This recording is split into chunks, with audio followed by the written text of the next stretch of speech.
Hidup di ibu kota tidaklah mudah. Seorang pemuda bernama Tatsumi yang pergi merantau demi menyelamatkan desanya dari kemiskinan berakhir terlantar di jalanan. Uangnya habis setelah ditipu oleh orang yang mengaku sebagai orang dalam pemerintahan dan berjanji untuk membuatnya mendapatkan pekerjaan di sana. Tatsumi dipungut oleh keluarga elit yang berkata akan membantunya, tapi ternyata keluarga itu telah menculik dan mempermainkan temannya hingga mati. Dia hampir menjadi korban selanjutnya. Untungnya dia diselamatkan oleh kelompok pembunuh bernama Night Ride. Target mereka adalah penjahat seperti keluarga itu dan juga para pejabat korup. Salah satu anggotanya adalah orang yang menipu Tatsumi sebelumnya, yaitu Leone. Karena merasa berhutang, Leone mengajak Tatsumi untuk bergabung. Meskipun sempat ragu, kenyataan pahit betapa bobroknya ibu kota membuat Tatsumi memutuskan untuk bergabung dengan Night Ride. Hari berikutnya, Tatsumi langsung mendapatkan misi untuk membunuh salah seorang polisi korup bernama Ogre. Ogre selalu menerima suap untuk menutupi kejahatan, dengan cara menjebak orang tak bersalah untuk dijadikan kambing hitam. Tatsumi pergi menemui Ogre dengan berpura-pura meminta bantuan padanya, tapi Ogre menolak karena permintaan itu tidak sesuai dengan keinginannya. Dia pun langsung berpaling untuk pergi. Saat itu juga, Tatsumi berhasil menebasnya dalam sekali serangan. Tatsumi yang sudah membulatkan tekadnya langsung menumbangkan Ogre saat dia mencoba untuk bangkit. Misi pertama Tatsumi selesai tanpa hambatan. Dia sudah membuktikan kekuatannya dan dengan itu dia resmi menjadi anggota Night Ride. Kini dia membahayakan hidupnya demi merubah keadaan ibu kota. Tidak hanya berburu, Night Ride juga diburu. Tidak jarang mereka diserang oleh bandit yang mengharapkan hadiah dari pemerintah. Mereka bisa kapan saja tertangkap dan dieksekusi di depan publik. Bahkan pejabat bersih yang tidak sejalan dengan pemerintahan saat ini sudah mengalaminya. Begitulah kondisi kerajaan di sana, yang dipimpin oleh seorang anak kecil yang dijadikan boneka dan dikendalikan oleh Perdana Menterinya. Sistem yang rusak dan dipenuhi pejabat korup. Night Ride tidak gentar. Komitmennya untuk membantu pasukan revolusi dan menciptakan kerajaan yang bersih diperkuat dengan kemampuan bertarung yang tinggi dan dibekali dengan senjata kuno kerajaan yang disebut Teigu. Senjata ini dibuat oleh kaisar pertama yang membangun kerajaan. Berbagai bahan langka yang berasal dari hewan legendaris digunakan. Petarung dari seluruh penjuru kerajaan juga ikut membantu menciptakan senjata ini. Sejak terjadinya perang saudara, sekarang keberadaan berbagai jenis Teigu terpencar, termasuk yang dimiliki anggota Night Ride. Tidak hanya Night Ride, polisi kerajaan pun tentu memilikinya. Salah satunya adalah Choro. Teigu bertipe makhluk hidup yang digunakan oleh Seryu,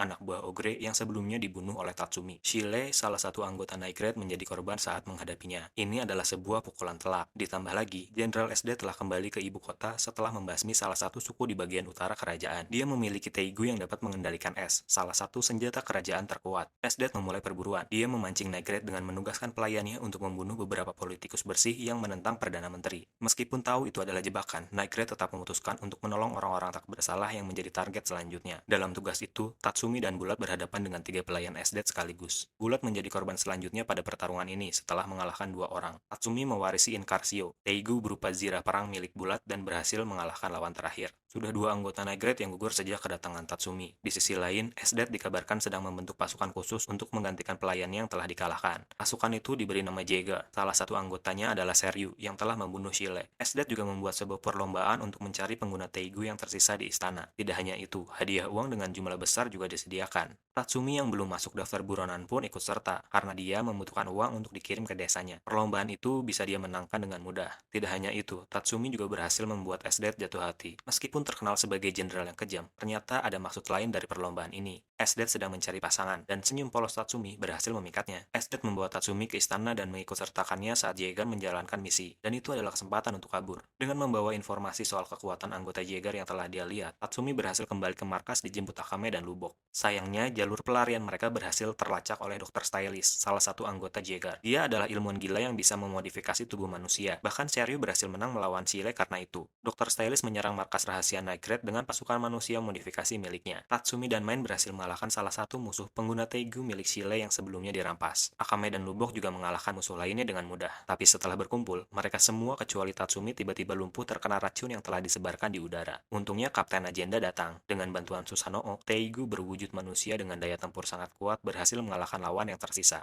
Bahkan Dr. Stylist yang berubah menjadi raksasa setelah menyuntikkan sesuatu ke tubuhnya bukanlah masalah. Selain Susanoo, Najenda juga membawa anggota baru bernama Chelsea yang memiliki Teigu penyamaran. Dia bisa berubah wujud menjadi apa saja. Beberapa bulan setelah pindah ke markas baru, ada kabar bahwa monster hasil eksperimen Dr. Stylist lepas dan menyerang ibu kota. Hal ini membuat Jaeger sedikit kerepotan. Night Ride memutuskan untuk membantu mereka secara tidak langsung demi melindungi warga tidak bersalah yang diserang oleh monster itu. Mereka beroperasi di malam hari agar tidak bertemu Jaeger yang bertugas di siang hari. Sialnya, malam itu SD sedang berpatroli dan tanpa disengaja bertemu dengan Tatsumi yang sedang memantau situasi dari atas bukit. Selain itu, orang yang melepas monster-monster itu juga ternyata ada di sana. Dengan niat mempermainkan Tatsumi dan SD, dia mengirim mereka berdua ke pulau antah berantah menggunakan Teigu teleportasi. Tidak ada jalan pulang selain menunggu portal teleportasi itu terbuka lagi. Mereka berdua menghabiskan waktu dengan dengan saling bercerita soal masa lalu masing-masing, hingga akhirnya portal itu terbuka lagi. Setelah orang yang mengirim mereka merasa cukup mempermainkan mereka, Tatsumiya masuk terlebih dulu ke portal itu langsung bersembunyi menggunakan kemampuan menghilang Inkarsio. Dia berhasil kabur dari SDET untuk kedua kalinya. Setelah itu, Night Grade mendapat informasi bahwa ada kelompok agama bernama Aneido yang memiliki pengaruh kuat di ibu kota. Boric, ketua dari kelompok itu, ternyata memanfaatkan anggotanya dan bekerja sama dengan Perdana Menteri untuk memanipulasi masyarakat. Boric bukan target yang mudah. Selain dia memiliki 4 orang pengawal yang kuat, dia juga meminta bantuan SDET untuk menjaganya. Rencana pertama adalah mengurangi kekuatan dari pasukan SDET. Night memancing Jaeger ke arah berbeda di luar wilayah ibu kota supaya terbagi menjadi 2 kelompok, dan yang terpenting menjauhkan SDET. Jaeger tetap tidak bisa diremehkan. Salah satu anggota Jaeger yaitu Kurome, yang ternyata adalah adik dari Akame, memiliki pedang Teigu yang bisa membangkitkan apapun yang dibunuh oleh pedang itu. Sosok kuat yang dipanggil cukup merepotkan bagi Night membuat Kurome bisa menyerang dengan bebas. Belum lagi anggota Jaeger yang lain yaitu Balls juga memiliki Teigu yang kuat. Meski begitu, Kurome dan Balls berhasil dipojokkan, dan mereka berdua memutuskan untuk mundur. Balls yang saat itu Teigunya sudah hancur berhasil ditumbangkan oleh Chelsea yang menjebaknya dengan menyamar menjadi seorang anak kecil. Tidak puas dengan Balls, Chelsea mencoba mengejar Kurome di saat anggota Night yang lain memutuskan untuk kembali ke markas. Dia merubah wujudnya menjadi Balls dan berhasil mengejar Kurome. Kurome yang lengah karena kehabisan tenaga menerima serangan dari Chelsea di bagian vitalnya. Sayangnya, Kurome adalah salah satu objek eksperimen pihak kerajaan sejak kecil. Tubuhnya sudah diperkuat dan serangan Chelsea tidak berhasil membunuhnya. Keadaan berbalik, masih ada 2 mayat hidup yang menjaga Kurome. Chelsea yang mencoba kabur dengan mudah dikalahkan, karena dia tidak memiliki kekuatan bertempur seperti yang lainnya. Kepalanya bahkan dipenggal dan dipajang di tengah ibu kota. Tatsumi yang telat menyusul hanya bisa pasrah melihatnya. Kejadian ini tidak membuat Night mundur, rencana tetap berlanjut. Mereka mengintai ibu kota dan mencari jalan untuk mendekati Boric. Saat itulah, Akame dan Lubok berhadapan dan berhasil mengalahkan 3 dari 4 orang pengawal Boric. Di sisi lain, Tatsumi dan Main yang berhasil kabur setelah melakukan pengalihan ternyata sudah diincar oleh Seryu yang langsung menyerang mereka secara brutal. Tidak hanya Seryu, Suzuka yang tersisa dari anggota pengawal Boric pun ternyata ada di sana dan langsung ikut menyerang. Sekarang mereka masing-masing berhadapan 1 lawan 1. Main yang lemah dalam pertempuran jarak dekat dibuat terdesak. Tapi itulah letak kekuatannya. Semakin terdesak, maka semakin kuat juga serangan dari Teigu miliknya. Dia pun berhasil melancarkan serangan yang mengenai Seryu dan Choro sekaligus. Tidak kalah begitu saja, tubuh Seryu yang sudah dimodifikasi masih memiliki senjata terakhir. Dia mengaktifkan bom bunuh diri yang memiliki daya ledak super gelo dahsyat Eden GG Gaming. Main yang sudah kehabisan tenaga untuk melarikan diri, untungnya masih sempat diselamatkan oleh Tatsumi yang berhasil mengalahkan Suzuka dengan mudah. Beralih ke ibu kota, anggota Night yang lain juga berhasil membunuh Boric yang lepas dari pengawasan SDET. Setelah itu, Tatsumi dan Lubok ditugaskan untuk menyusup ke area istana dan bertemu sekutu dari kelompok perlawanan lainnya. Namun sesampainya di sana, ternyata mereka semua telah dibantai habis. Pelakunya adalah Shura, anak dari Perdana Menteri yang sebelumnya mengirim Tatsumi dan SDET ke Pulau Antah Berantah.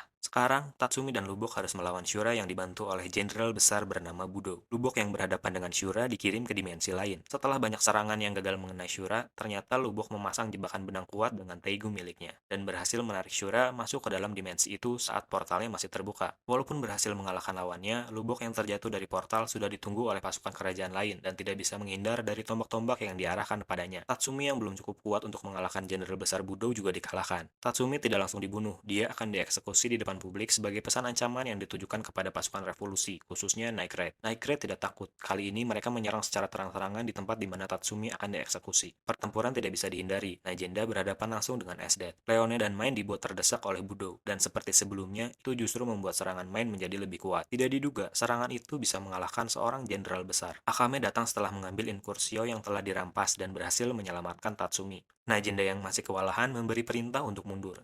Dia mengalirkan seluruh energi kehidupannya dan memberi kekuatan pada Susanoo untuk menahan SDET. Meski berhasil kabur, Main yang sudah mengerahkan seluruh kekuatannya untuk mengalahkan Budo akhirnya tidak bisa bertahan lagi. Rentetan kejadian ini menimbulkan kemarahan publik dan membuat masyarakat mempertanyakan sikap dari pemerintahan. Tidak sedikit juga yang mulai berpihak pada pasukan revolusi. SDET mulai membantai orang-orang yang menyerang secara langsung, tapi dia tidak bisa menangani semuanya karena penyerangan muncul dari semua penjuru ibu kota. Pemerintah pun terdesak. Hal ini membuat Perdana Menteri mulai menyiapkan senjata legenda rahasia milik istana. Sebelum pertempuran terakhir dimulai, Akame merasa harus menyelesaikan perselisihan pribadi dengan adiknya. Dulunya mereka dibesarkan bersama dan dididik untuk menjadi prajurit pembunuh bagi pihak kerajaan. Merasa apa yang dilakukannya tidak benar, Akame pergi dan akhirnya bergabung dengan Night tapi tidak dengan Kurome. Dia berkeyakinan lain. Sekarang mereka berada di pihak yang berseberangan. Itulah yang membuat mereka merasa bertanggung jawab atas keyakinan masing-masing dengan saling membunuh.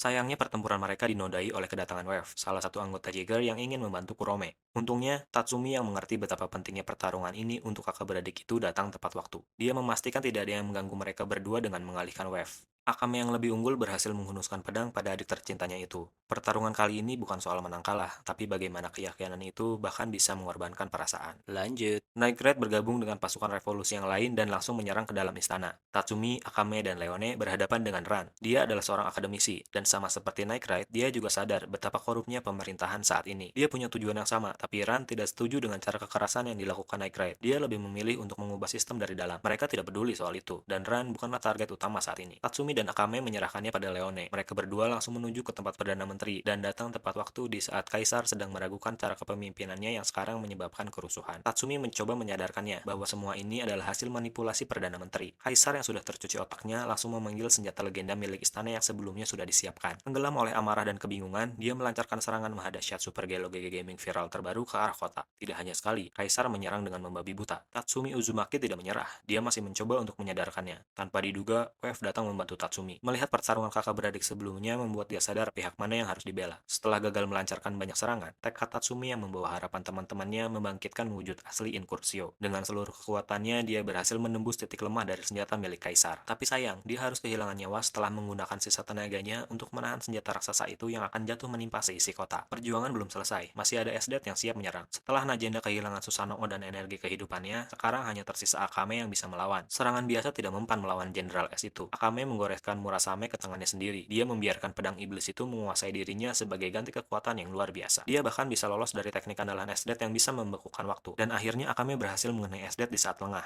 Tinggal menunggu waktu sampai racun menyebar dan membunuhnya. Esdet memilih waktu terakhirnya untuk membeku bersama Tatsumi dan menghancurkan diri. Di sisi lain, Leone berhasil menemukan Perdana Menteri yang mencoba untuk kabur. Tidak langsung membunuhnya, ternyata Perdana Menteri memiliki Teigu yang bisa menghancurkan Teigu milik lawan. Leone kehilangan kekuatan hewan buas dan kemampuan regenerasinya yang berasal dari Teigu. Beruntung tubuhnya yang memang kuat karena terlatih, bisa membuatnya menghajar Perdana Menteri itu sampai mati. Leone pun pergi menemui Akame untuk berpamitan. Dia juga mengunjungi desanya untuk melihat keadaan di sana. Tapi tubuhnya tidak bisa bohong. Tanpa kemampuan regenerasinya, dia akhirnya mati setelah terkena tembakan bertubi-tubi sebelumnya. Kaisar yang merasa bertanggung jawab menyerahkan dirinya untuk dieksekusi di depan publik. Perjuangan berakhir. Revolusi berhasil. Dengan pengorbanan anggota Negret yang gugur dalam pertarungan panjang ini, sekarang Najenda memimpin pembangunan dan pemulihan kerajaan di ibu kota. Akame sendiri memilih pergi dan hidup dalam bayang-bayang untuk melanjutkan tugasnya memberantas kejahatan dari luar pemerintahan. Dan cerita pun selesai. Gimana menurut kalian? Adakah yang relate sama ceritanya? Atau jangan-jangan ini terjadi di negara kalian? Coba tulis di kolom komentar. Bye-bye.